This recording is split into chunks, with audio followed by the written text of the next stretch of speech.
ओम शक्ति पराशक्ति।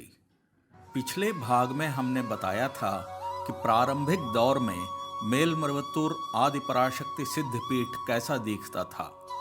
धान के खेतों के बीच में एक छोटी सी जगह में मंदिर कैसा लगता था।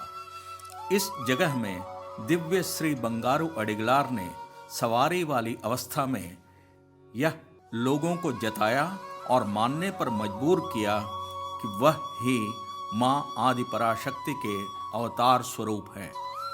मेलमरुवत्तूर सिद्धपीठ में 21 सिद्धों ने जीव समाधि ली है। इसमें स्त्री और पुरुष दोनों सिद्ध शामिल हैं। अम्मा ने सबूत के साथ इन सिद्धों के समाधि स्थल को दर्शाया है। हर दिन मां आदि पराशक्ति के अभिषेक के समय सिद्धों को उनकी समाधि स्थली में अभिषेक किया जाता है। मत्स्य पुराण में इस स्थली का सिद्धवन के नाम से वर्णन है। शुरुआती दिनों में दिव्य श्री अडिगलार को अनेक बाधाओं और विरोध का सामना करना पड़ा था। पहले तो दुनिया ने उन्हें एक शिक्षक के रूप में देखा, उसके बाद उन्हें सिद्ध पुरुष माना, फिर अडिगलार कहा और आगे आध्यात्मिक गुरु कहा और अब अम्मा कहलाने लगी। अभी अभी ही दिव्य स्वरूप में मानना शुरू किया है। दैवीय विश्वास, दैवीय भक्ति और आध्यात्मिकता को घोंट घोंट कर पिलाने के लिए ही है यह अवतार। स्त्री शक्ति को आध्यात्मिकता के शिखर तक पहुंचाने के लिए ही है यह अवतार।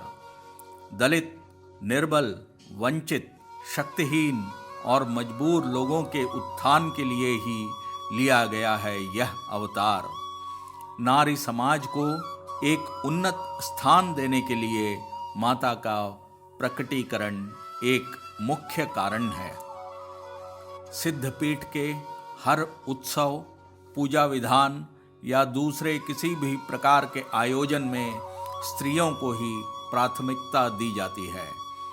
यहाँ पर उनको बिना किसी रुकावट के हर दिन मंदिर में अंदर और गर्भगृह में प्रवेश की अनुमति है।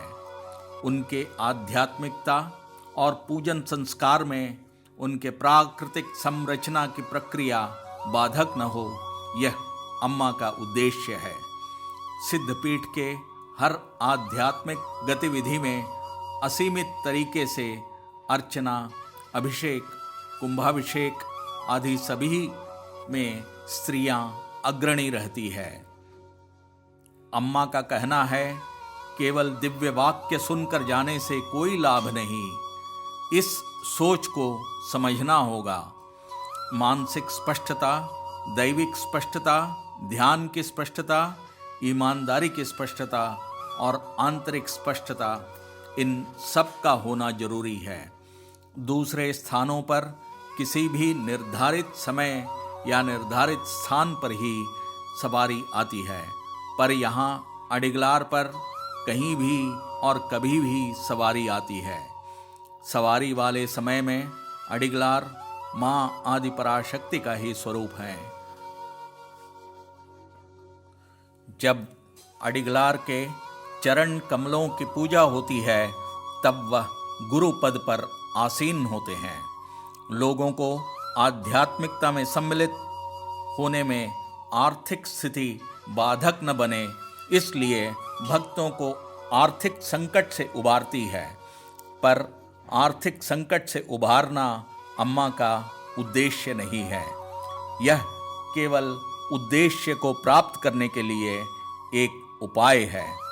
कभी कभी तो पुराणों में भी जो तथ्य उल्लेखित नहीं होते हैं, ऐसे आध्यात्मिक तथ्यों को अम्मा उजागर करती है। सब लोगों के शरीर में बहने वाले खून का रंग लाल ही होता है। इस हिसाब से यहाँ आने वाले हर मनुष्य को अम्मा अपने संतान के समान ही देखती है। एक ही कुल, एक ही मानवीय प्रजाति का सिद्धांत चलता है यहाँ। आध्यात्मिकता में गाय और बछड़े के बीच परस्पर रहने वाले स्नेह जैसी भावना रहनी चाहिए। उसे समुद्र की लहरों पर रहने वाले कागज के बने गेंद के समान नहीं होना चाहिए।